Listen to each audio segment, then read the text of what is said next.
From the streets of Naija to the heart of the nation.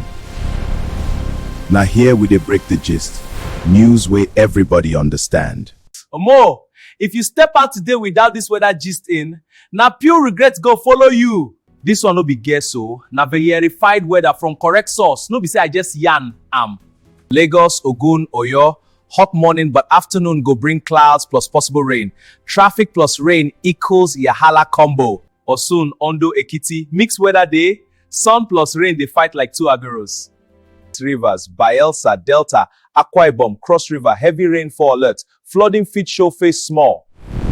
Edo, Anambra, cloudy morning. Later sun go shine, but sky still get hidden plan.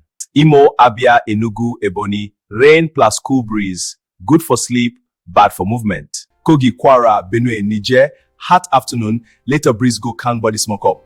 Abuja, Nasarawa, sun go first show power, later clouds go gather like protest. Kaduna, Kano, Katsina, Jigawa, dry heat plus dust. And protect yourself, no play. Sokoto, Zamfara, Kebbi, na serious sun matter, dehydration no be your mate.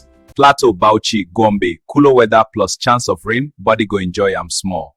Taraba, Adamawa, thick clouds dey, rain fit drop anytime like surprise alert. My people, weather no dey send anybody, you go just change plan without notice. Carry umbrella, drink water, shine your eye, make you no go suffer for something where you fit avoid. Before you come out house tomorrow, check here first. Now Pidgin Vibez will give you confirmed gist where they save your day.